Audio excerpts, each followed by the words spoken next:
Hello and welcome back to another episode of The Comfort Zone, where we talk about uncomfortable experiences in a comfortable environment. Today, we have my friend Lili.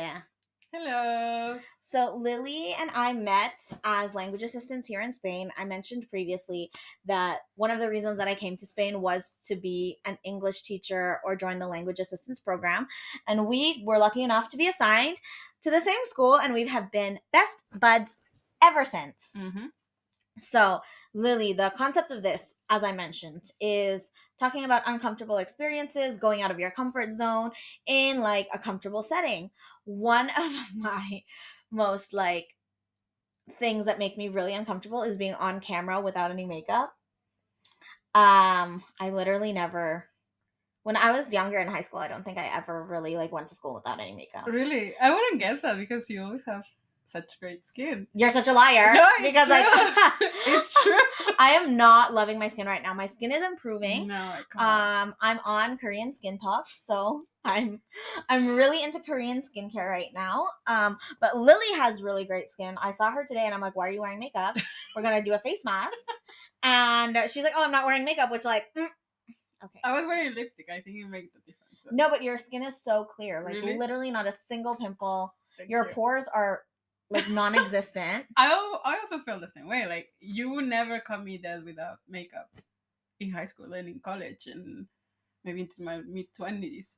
That's when I became a nurse. That's when I stopped wearing makeup. So you would also always and eyeliner. Always eyeliner every day. Now that I have eyelash extensions, which I should literally brush out right now, but now that I have eyelash extensions, I don't wear eyeliner. But if I didn't have eyelash extensions, eyeliner every day. Cat eye. Yes. Every day. Yes.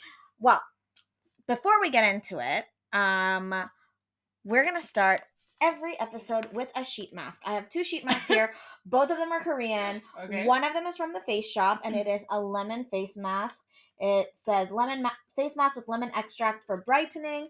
I have one that says acai berry essence mask. This one is not from the Face Shop. It's from Mijin Cosmetics.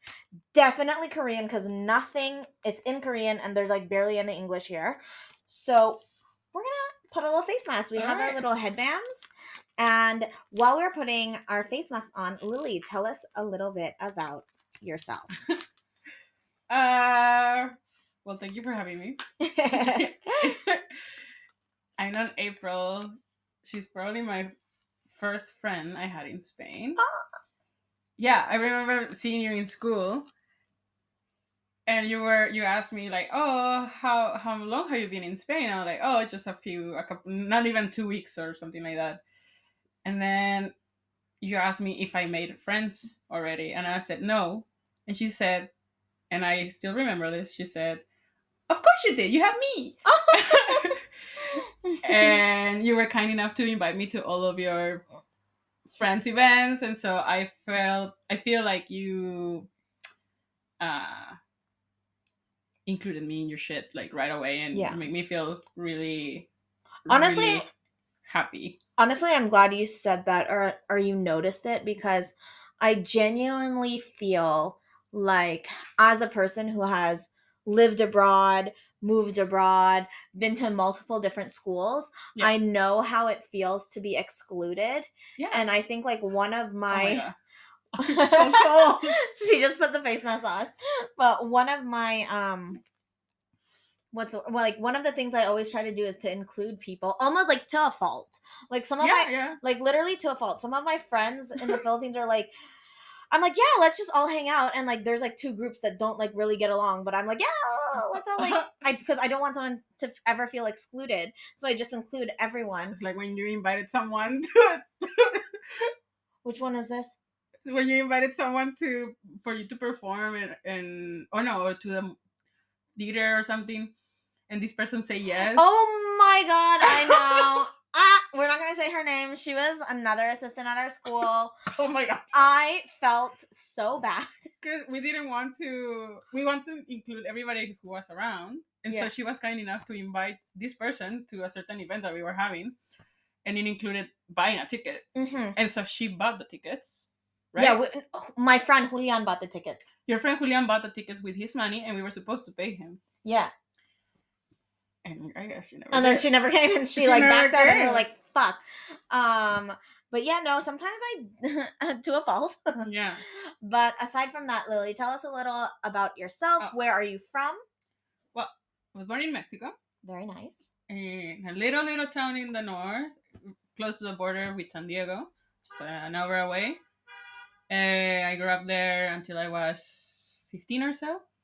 Then I moved to the United States, to San Diego, and half of my life I was there until I graduated college. I lived in Argentina on and off for 3 years after college. Then also Germany, and now I'm in Spain. Wow, world traveler. A little And bit. so, like, what was your experience moving to the US when you were 15? Because that's a tough time. I moved back to Canada after living in the Philippines from the ages of 9 to 15, and I fucking hated it. I didn't want to move Mm-hmm. because all my friends were in Mexico. So I wanted to have my graduation with them, and So, and my parents were not forcing me, but my sister and my brother were already moved. They already did the transition before me, and I was the one that was left. And so they made me choose. Well, you can finish school in Mexico and then come, but you're gonna have a hard time getting into university if you don't have a high school from the United States. Correct. So I was like, okay, I'll guess I'll try it. If I hate it, I can go back and just study in university in Mexico. But I knew I wanted to go to university in the US. So I had to do all the high school credits and learn English. And so that was tough. How was learning English? I was in ESL classes for a year as so I could start high school in regular English. And I remember my first teacher, which she still talks to me on Facebook, and I've been to the school back many times to speak to children. She's from the Philippines. Of course she is. Yes. And it was great because it was half Filipino, half Mexicans who were there. We had a great time. And I don't know, I mean, I've been to English classes my whole life because my mom made us go to private classes. But I didn't know how much I didn't learn anything from those classes. No, you don't know how much you don't know. Yeah. Because, like, you do well. And, like, I took Spanish classes. And then I was like, yeah, I can Spanish. I was like, yeah, I know Spanish. And then I came out, I was like, I don't know anything. Nothing. Zero. When they start talking to me, I'm like, I'm so confused. I cannot interact. It's really bad. But so you finished and graduated high school in the States. Yes. How was your high school experience? I loved it. It's like every movie. I felt the same. Yeah, right. I look at my pictures and I'm like, I even have the red lockers, the red uniform. I had a locker too. Yeah, it was great. I loved it. And my friends, we still keep in touch here and there. Like, we had a great time. My senior year was the best. Whenever I talk to, like, Javi or even some of my coworkers at work, like Coco and Pablo. Coco's from Belgium and Pablo's from Venezuela. And I'm like, yeah, this was our spring fling. Like, we had a school dance. Like, these are photos of my school dance. We had, like, prom. Like, look, this was my locker. Yeah. We had, like, a cafeteria and an auditorium and all of these things. And they're like, what the heck? Like, they never experienced that. And That's I think so it's sad. I know, because honestly, like, it sounds silly, but having a locker is so fun. Yes. It's so fun. But having a locker in Canada is, like, basically a human right. Because, like, like, in Canada, it's cold and snowy, so we always have 2 pairs of shoes. So we come to school, and then and they sold, like, at Staples. I don't know if you have Staples in the US. They sold, like, these like locker dividers, right? So then I had an area where I put my shoes. I had an area where I put my coat. I had these locker dividers for my books and everything, like, and I had, like, magnetic mirrors and magnetic things so I can put, like, I love it. It was so decorating fun. For the holidays. I love Valentine's Day cards that will appear. In your school, on our birthdays, sometimes my friends would, like, decorate our lockers. Yes, that was a thing too. Yeah. They would, like, cover it up with magnets. Oh, ours, they would cover it up with, like, wrapping paper. Oh, that's cute. Yeah, they would like wrap Oh, that's so cute. your locker. So that was really fun. Aw. University. Tell me about your university. I love my university. It was my top choice. I got right in. I didn't even bother applying to other shit because I knew I wanted to go What there. was it? UCSB, University of California, Santa Barbara. Oh, She's the party school of the US. I went to a party school too. It was so much fun. But I did 2 years. Mhm. So freshman and sophomore. Then my junior year, I went abroad to Germany. And that was another monster. I really loved the experience of traveling abroad. And that's where I did most of my travels. Did you ever feel like anxious moving abroad, living abroad, or going into different like environments or situations? I don't think so because it's something that I generally like. I like being the new person, yeah, the one who brings something from another place. Because I always felt so proud of being like a girl from this small town in Mexico that nobody knows about, and show my culture as well to other Mhm. people. So no, it's thrilling to me. I really enjoy being in a new place, and even though it can be tedious or boring or slow, find an apartment or learning a new language or getting used to that food or stuff like that. I really like that.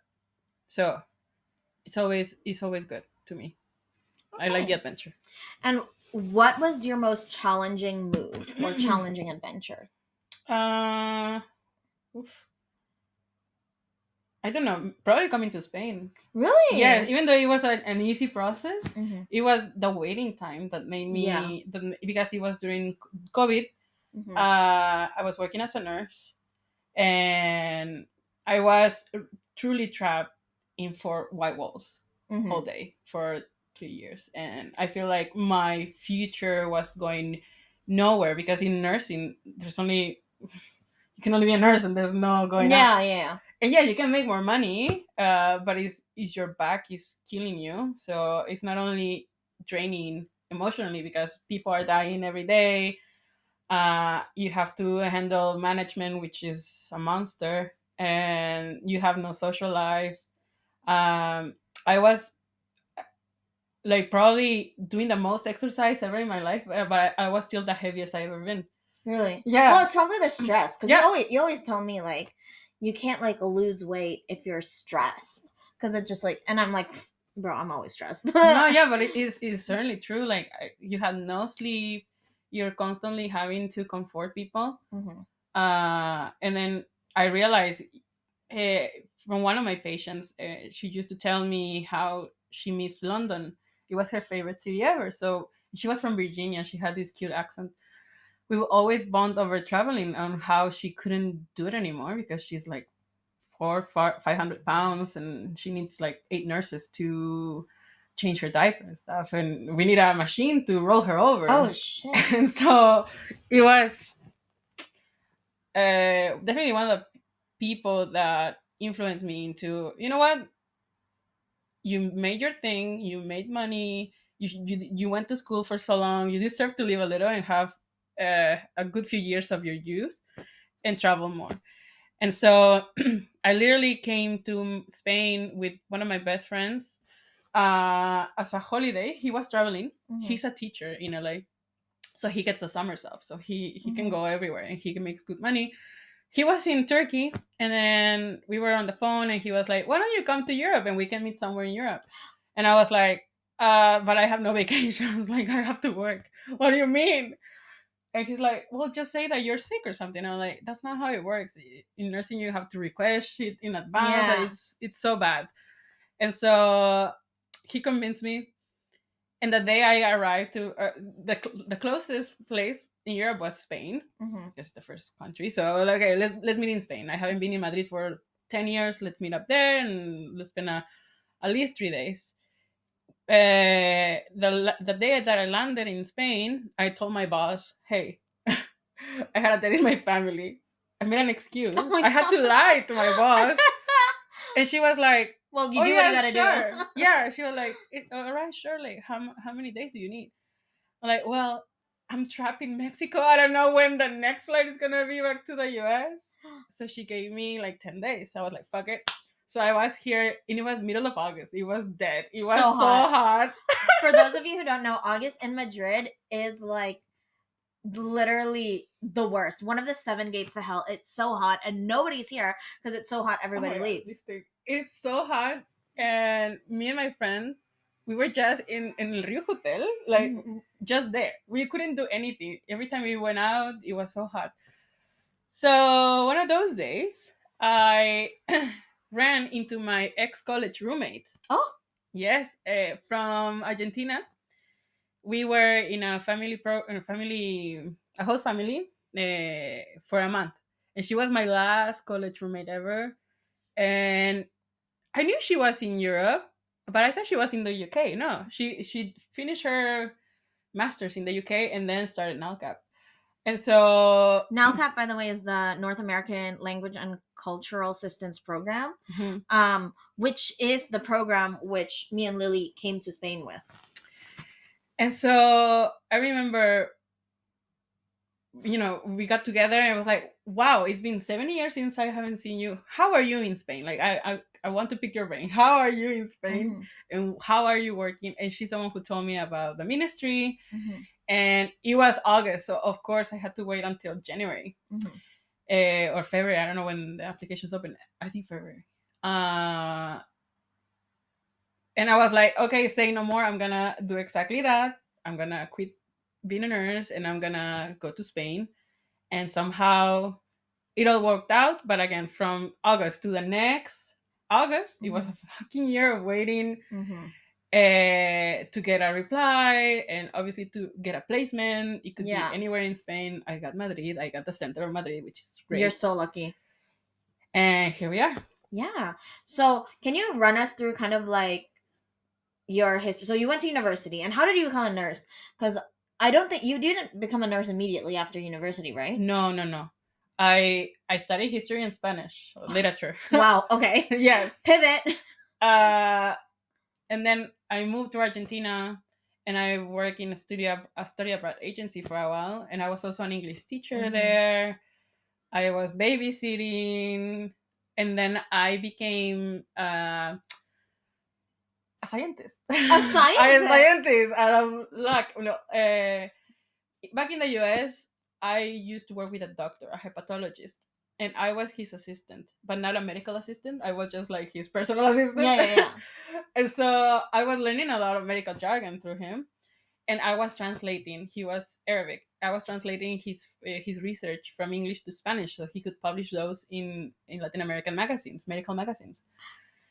And so he started trusting me with all of his stuff. And one day he told me, hey, I really need a coordinator for this clinical trial.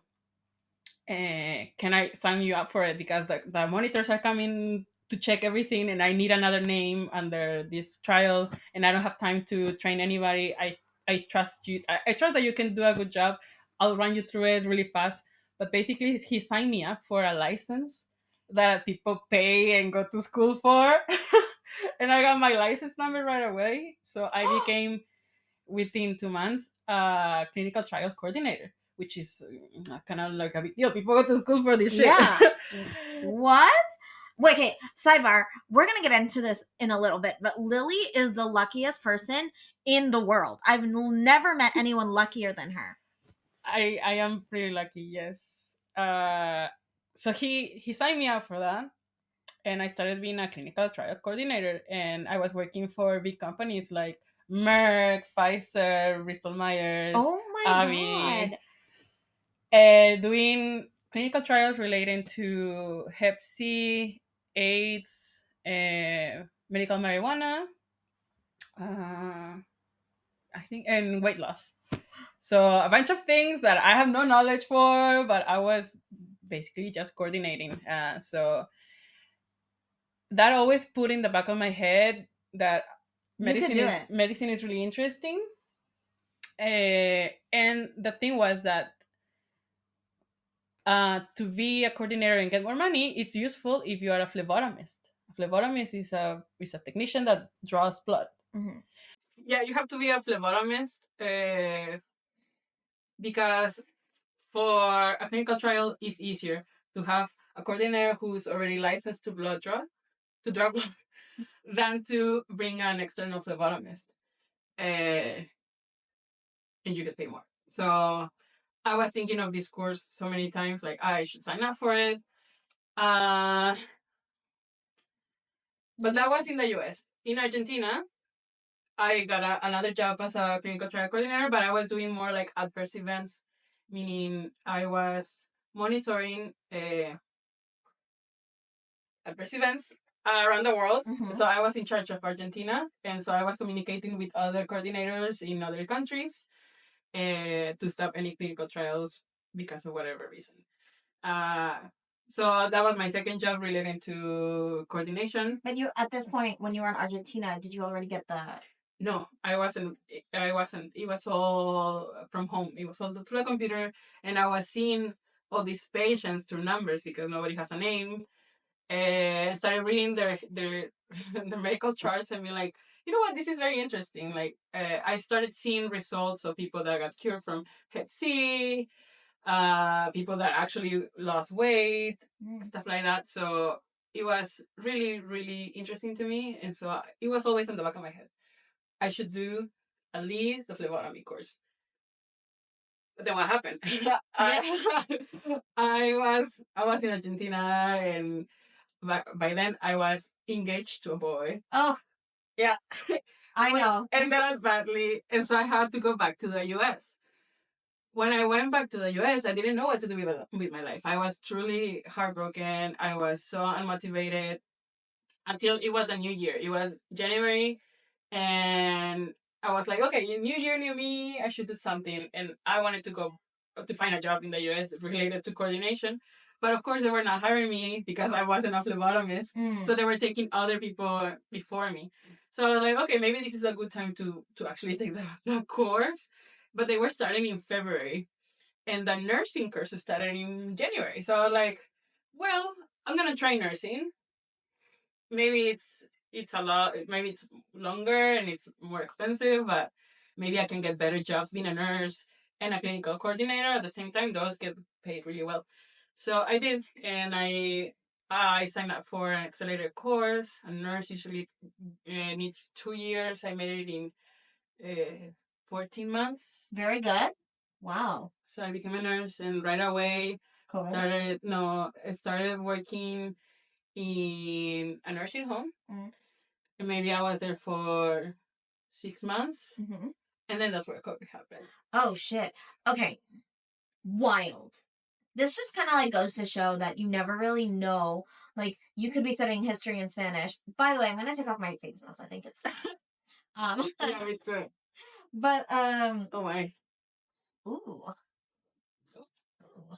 Nice.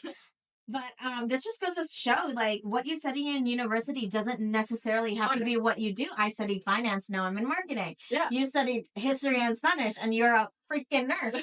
What? That's literally like a 360. But now I'm teaching English. And now she's like, what is this? So, if you are listening and you're in university and you're like not quite sure, bro, just finish and figure your life out, because it doesn't matter. It really doesn't matter. People just want to know that you're capable of learning like theories or you're capable of getting that degree in higher education. Yeah.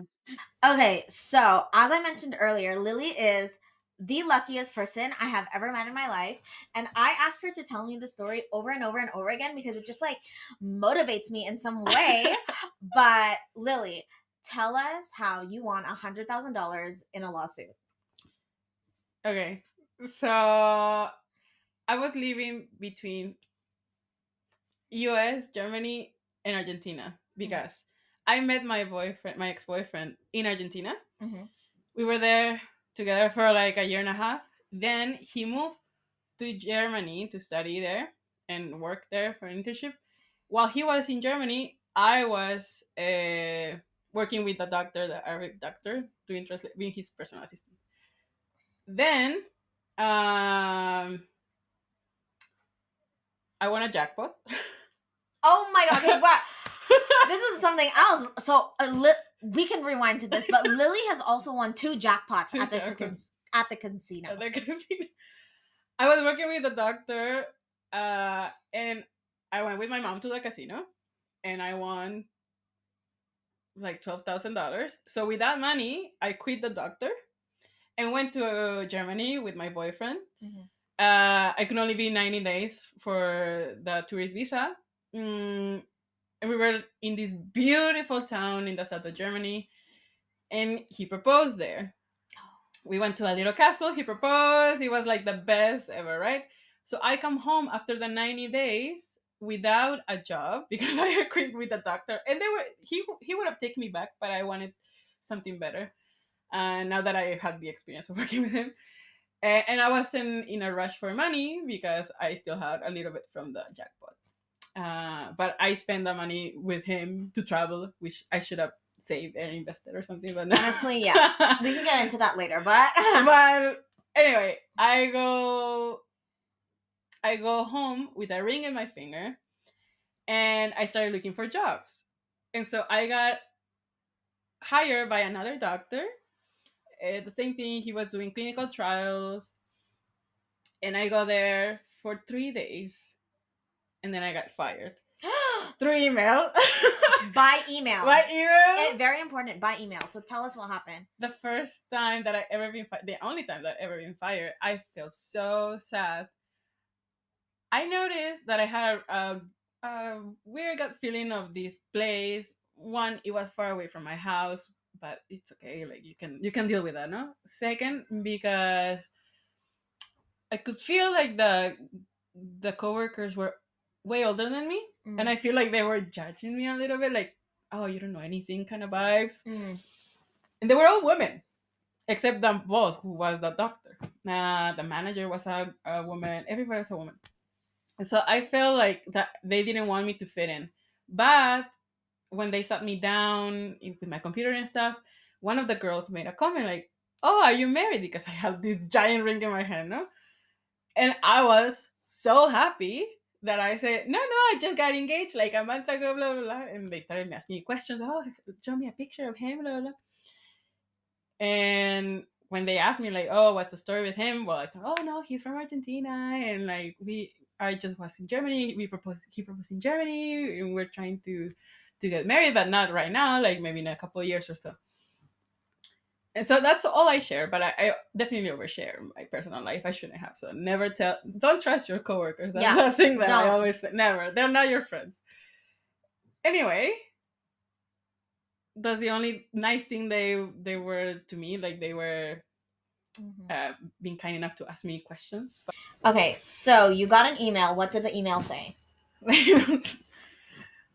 Hey, thank you. It's nothing personal, but we are letting you go because we need somebody that's gonna stay in the company indefinitely and doesn't have plans to start a family soon, or get married soon, because that will mean that you're gonna take time off. And we also don't want to deal with bringing or like sponsoring someone from Argentina. And I was like, oh what? my god. So this is just like not about like you being a woman and a mother. It's also like literally like bias or discrimination because they think like, because he's Latino, he's from Argentina, which didn't make sense. It was so wild because in that moment I thought like, oh, it's my fault for saying my personal life. But no, they were fucking discriminating me. So it took me maybe like 2 weeks until I started telling people like, "Hey, can you read this email? Is it like, fishy? Is this fishy? Is it this fishy?" And they were like, yes, you should talk to a lawyer. And I was like, "No, but I could not afford a lawyer. Like I only wanted to make a complaint to the board of medicine about this doctor and just make a formal complaint, so he gets a strike on his record." But I didn't know that was a lawsuit that was a case. So finally I got up the courage to go to a lawyer. I never had a lawyer in my life. I don't know how much they are, but I took myself to the biggest building in San Diego, the center, downtown. I went to this office and his name was Chip. I Chip. still remember Chip. It was the secretary was like, "Oh yeah, take us. He's gonna come in 5 minutes." And so I went to his office, and the first thing I see was his diploma from UCSB, not from law school, but political science or something like that. And I was like, "Oh, that's cool." So when he walked in, he was like this guy in his 60s. Mhm. And I said to him, "Oh, you went to UCSB?" And he was like, "Yeah, yeah." So we kind of bonded over that, and I felt like a little bit at ease. And I said, "Listen, I send you all the documents I have, which is my contract, Yeah. my termination notice, and the email. Is there something on it?" He read it, and he was like, "Okay, yeah, sure. Just talk to my secretary and sign our agreement." I was like, "Oh, but like, how much do I owe you? Like, Yeah. how does it work?" I'm like, "Oh no, I work on a contingency basis. So if I win, I only get 33% of what I get you, and if we lose, you don't pay me anything." And I was like, Wow. "Oh, so you're sure that we're..." Bro, that's big baller energy. Yeah. Literally, he's like, yeah, if we win, I get 33%. If we lose, I don't, like, he's so sure of himself. Yeah, and I was like, but what is the cases of these lawsuit? Like, what can I sue for? And he was like, "Well, discrimination." No. Discrimination. And I was like, because legal status, civil status, and sex is also a protected class, so I could sue for all of those three. Oh my God, Lily! Wow. Because I'm a woman who is single, because I want to have a family. I wasn't even pregnant yet. I wasn't even married, you know. This is literally all just like hearsay. Yeah, exactly. So I was like, we don't even know. Like, she just has a ring. yeah, And in the end, I'm so sorry. You didn't get married. I didn't get married. I didn't get married. That's another thing. So yeah, in that moment I was devastated because I wanted to start a new job so I could save, so I could move with my future husband. But no, so yeah, he told me, "Go with my secretary and just sign, and I'll call you later." I'm like, "But like, how is this work?" I had no idea. He was very slow to reply to my emails, so I thought that it was like a lost cause. And then finally, I started receiving court like notifications that he submitted my paperwork and stuff like this, and that they received it, and their lawyer started talking to my lawyer. But this was 4 months later, so I had no idea. Once they received notice and stuff, I couldn't ever talk to them directly. Oh, well, that's right. Did anyone ever try to reach out to you? Really? Yes, the manager. The one who sent the email. The one who sent well, the of course, email. this girl, she fucked up. Yes. She fucked up big time. Like, she wrote it, like, word, like, it was in writing. It was in writing, so she got the doctor in trouble because of her. Like, she's stupid. Yeah, she's stupid. Ignorance. And she tried to say like, "Oh, can we talk about it? Like, talk to my lawyer, not me. Yeah. Bye." And a year passed. I was working in this new job. It took me a month to get a new job, but it was a better job. It was so everything happens for a reason. Yes. But it was so motivating to find a new job. It took me a month to go to more interviews and stuff. But the next job was great. I was making good money, but I was very, very sad because my boyfriend was in Argentina. No, he was still in Germany. But then unexpectedly he went back to Argentina. So I wanted to rush the process more because he was feeling anxiety and whatever. So I felt like I needed to go after him like right away. But I didn't want to leave the US because I didn't know if I needed to be present for anything about the case. Like, do I need to be there for a court date? Do I need to sign some shit? Like, what? And this was already a year later. And at least we started talking about settlements because my lawyer told me, and this was like 10 months in, he was like, so yeah, we should settle this because I don't know what else do you want. Like, I'm like, I just want to make a complaint to the Board of Medicine. And he was like, "Oh no, but we're talking about money. How much money do you want?" And I was like, "Well, how much can I get?" Well, he's like, "Well, we need to figure out the loss of income, and then the loss of income that it took you to find another job, and personal damage. Like, how do you monetize that? Personal damage. Give me $1 million. Give me $1 million. And so I guess he did his calculation of what was my salary for a year and how much did it, the loss of the month that it took me to find another job, and his personal touch. And I was like, well, what's the number? He was like, well, we should ask for 200K. I'm like, oh, 200K. Well, that's a house. Yeah. 300K. My salary back then was about 75K. So it will be like three times the amount. So I started 3 years. And so he went and asked, and they said flat out no. They came back with 20,000. The freaking audacity! 20,000. Because in their mind was like, no, she only worked here for 3 days. But my lawyer was like, fuck. He was like, hell no. Well, also your lawyer wants to get 33%, so 20,000. Yeah, he wants more. So he was like, nope, let's do 180, and then I went back to 150, and in the end we settled for 1,000. 100,000. I mean, 100,000. 100,000. 100,000. And by this time, I was really, really ready to leave the US. I really wanted to support my boyfriend. And so I told my lawyer, hey, just so you know, is there anything I need to do right now? Because I am here, but I'm flying out soon to Argentina. And he's like, oh no, the check is going to come to my firm anyway. So I can just send you the money like to your personal account. Or do you want to check? I'm like, no, send it to me. And so I was putting a lot of trust in this man for him to deposit the money. But he did. I went to Argentina, and the same first days, that's when everything broke down with my fiance. We broke up, and I still hadn't had the money, and I didn't know he was gonna be that time. But we broke up, and maybe the week later, the following week, I got the money. And so I was rich in Argentina. Well, yeah, because like, I'm so sorry for Argentina. Like, their currency was really freaking weak, and you just got like a shit ton of US dollars. Yes.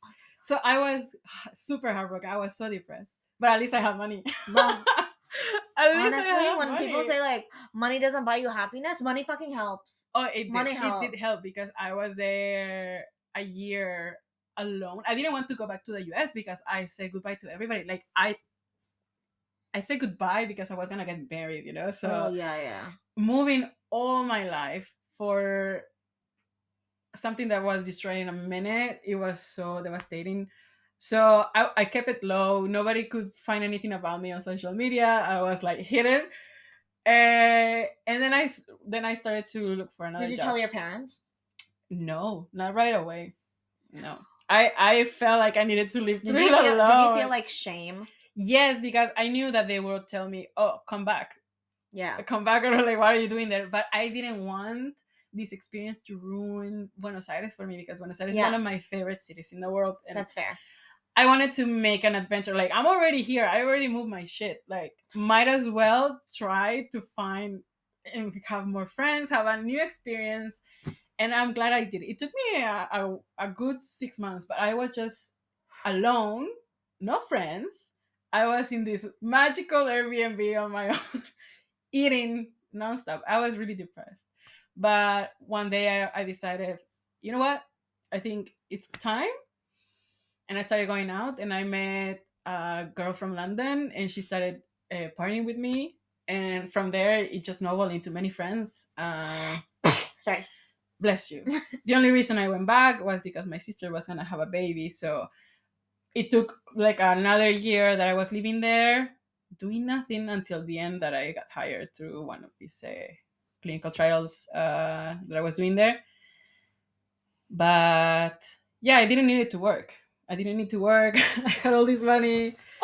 So I went back home when my sister was going to have a baby.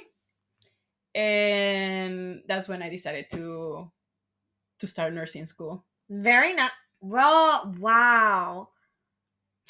Honestly, okay, I swear to God, this is my favorite story ever. The fact that, like, first of all, this manager was dumb. She was so dumb. She was dumb shit. Like, she was like, how are you gonna put that in writing? She fully. I hope she definitely got fired, right? No, they Do you think they fired her? I don't think so. I don't know, because they've been working together. This is an old manager and he's an old doctor. Like, they've been together for many years.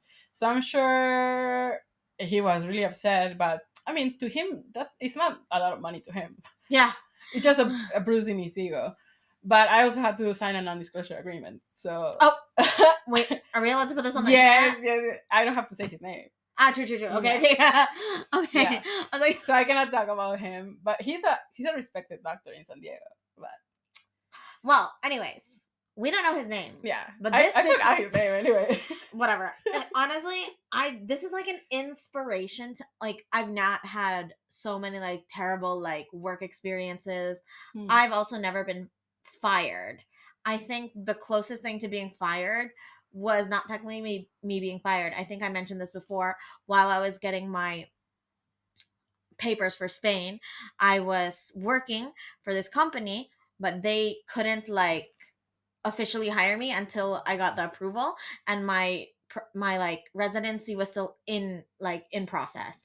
Okay. So they were like, okay, like once you get the thing, we'll hire you and we'll back pay you for the time that you were working for us. And I was like, okay. So I worked for them 6 weeks, and then they made me take like a month off while I was waiting for my thing. Once I got approved, they paid me, but they said that they can't hire me. And they said that they offered me another job. They offered me a sales position, but I didn't want a sales position. I wanted to be like a marketing coordinator. Yeah. I didn't want to be in sales. Yeah. So I was actually like really sad about it. And that's the only time I've never been fired, thank God, knock on wood.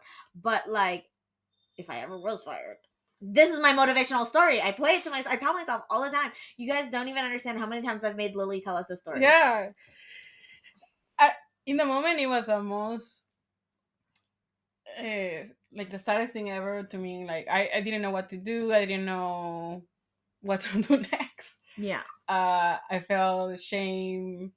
But again, just hustle, and the next month I got another job, and the next year I got $100,000. No, but I feel like it's always your intuition, because you did say like there were things about that job that just didn't feel right. Yes. From the beginning. Yes. And it wasn't for you, and then you found a job that you enjoyed better right after. So everything genuinely happens for a reason. But also, Lili is the luckiest person in the world. She has won this lawsuit, which is amazing, and also 2 jackpots. Not only did she win that one jackpot that brought her all around Germany, you won another one. Was that like in timeline wise close? Yes. Before I left to Argentina, because I used to go with my mom every Sunday to casinos just to have a brunch in the buffets, but we also played. And this one was smaller. This was 6,000. But still, it's still. So with that money, I booked my flight to Argentina and stuff like that. So I had a little money to go to Argentina when I was finally ready to move, and then I won the other money. So yeah. Lili, what the fuck? And you know what's funny is in the casinos, I don't really like machines, and the 2 times I won in machines, but I am a big fan of the roulette, and I always play roulette. You know, my mom hates roulette, so roulettes give me anxiety. Yeah, to most people, but I love it. I love it, and it is a thing to tip the winner and the house. So I was always very generous with tipping the house, and I feel like it always comes to me because I'm being so nice. And then it's also nice that if you copy somebody's number and they win, you tip them. So I was getting tips from all the men who were surrounding me, and they were copying all my numbers, and I was getting money from the house and from the tip. And every time I play roulette, I get like 800, 800, bro. Every time I play roulette, I lose money. I'm so bad. I don't know what it is. For like well, we didn't do it this year, but for like the Christmas like lottery, me and my boyfriend were like, we need to ask Lily for the numbers. Like we need that because you're so lucky. And even yesterday, tell them what happened with your phone. I went to my esthetician. There's a esthetician, and look, I have. Oh my god. I got a message from this man. Sergio Segovia. Okay. Hola, ¿has perdido el móvil? Hello, have you lost your phone? And I have two phones. I have this phone, which is my American phone, and I have my Spanish phone somewhere. On this one, I take pictures. Because it's a better camera. It's a better camera, and I like iPhone better. But I use my other one because I have data, and it's a Spanish number, and it's an Android, and it's very slow, very old phone. So I was using the Spanish phone because it has data. I was listening to music, and I saw the message on Instagram, and I was like, who's Sergio? So, but I'm on the Tinder app, so a bunch of guys add me all the time. Yeah, so you probably yeah. So when he said, "Has perdido el móvil?" I thought I was gonna say, no, why? And he was gonna reply, oh, here's your number. Here's my number. Because you lost mine. That's usually one of the pickup lines. Yeah. So it didn't surprise me. And I didn't answer it. And then I came home all the way down to Lavapiés. I was in Franco Rodriguez. Like, yeah, so all the way north of Madrid. North. She went back to the south of Madrid. I was in Carrefour trying to pay, and I realized I didn't have my phone, and I have my electronic card here. And I was like freaking out because I was trying to pay. I couldn't, so I felt so embarrassed. And then I remembered the message, and I was like, oh, wait a minute. Who's this Sergio guy again? And I was like, hola, sí. He asked me, what's on the cover? And I said, well, it's an iPhone, blah, blah, it has this and this. And he's like, yeah. They left it on with a portero. If you want the doorman, if you want to come pick it up. And I was like, okay, thank you so much. And so I go there, another hour back on the metro, and I see this man, and he's like the nicest guy ever. And he's like, well, que vaya odisea, no? Like, and so I was like, what happened? And he's like, well, one of the neighbors just found it on the bushes. I was sitting down, like on the sidewalk or whatever. Like, and they brought it to me, thinking that maybe it was from one person from the building. But I was like, well, how do you find me? Well, he read on my notifications on my Instagram, my handle name. But he also sent me an email. Like, how do you access my email? Sergio. What did it say? Móvil perdido. Ay, how funny. Buenas tardes. Esta mañana una señora se encontró un móvil al cual creo le pertenece. Le mandé un mensaje en Instagram y le mando por aquí con la esperanza de que abra su correo o Instagram desde otro móvil, un ordenador, y pueda ponerse en contacto para devolvérselo. Si se pone en contacto en cierto tiempo, si no se pone en contacto en cierto tiempo, lo acercaré a la policía. Un saludo. Oh, how nice. Okay, so like if she hadn't replied, they would have handed it in to the police. Like there are some nice people in this world. Yeah. But you're so lucky. This happened yesterday. I swear to God. And when I realized in the Carrefour that I didn't have my phone, yeah, it was embarrassing to not pay for my groceries, but I didn't freak out. And I think that's what happens to me when weird things or bad things happen to me. I know that they're gonna resolve on its own. Like, I also lost my passports in what? My 2 passports, my money, my laptop. I have lost everything. But they come back to you. They always come back to me. I swear to God, I don't know how you stay calm. Literally, like, I lost my wallet once in Retiro, and I was panicking for like the rest of the day. Yeah. Like, I will freak out. I can't. I even got I got the Apple Care Plus with theft and loss for this new phone because I'm like literally paranoid. I'm so scared. I think it is because I am clumsy that I always lose my stuff, and I know that there's nothing I can do at the moment but to just hope for the best or just pay for the replacement, and that's my own fault. You know, like I lost my passport in Italy. I lost my passport in Germany. money, my laptop, Oh my God. a backpack with all my shit. And they came back to you. Yes, except the money. They kept the money. Well, but okay, well, whatever. But Yeah. it was a lot of money because it was my money for the deposit in my rent's apartment in Germany. We were living in So it's like upwards of 500 or 500. no, yeah, like $2,000 and euros. Stop. We were living in the student housing, and it was the moving out day, and so everybody had to move to their own apartment now. So all of my friends, the same morning, we got together and we went in the metro, and we helped each other to move into our own new apartments. So we were in the metro, and here I am, me leaving my backpack with my laptop, my 2 passports, some glasses, a watch, everything, all my paperwork, money, all that cash that I needed to pay God, that hurts me. to pay the deposit of this apartment. And yeah, I left it in the metro. I didn't realize because we were taking each other's bag, so nobody realized that we left mine behind until I got to my to my new apartment. I couldn't pay the landlord. He was so nice about it, and my friends were so kind that everybody pitched in to help me pay the deposit for him until my mom was able to transfer me money. But well, there's Lili is just like full of surprises. so many things in her life. I swear to God, you've lived like you too, 9 lives. You too, come on. Yeah, me too. But like, I never won $100,000 lawsuit or 2 jackpots at a casino. Yet. I mean, like, let's hope I never have to sue someone for wrongful termination. But it's fun. Like, it's fun. Honestly, it's honestly inspirational. But to end the pod, we always start with a little skincare, a little mask to get us comfy, because this is like basically like a little girl sleepover. We're just chatting about life.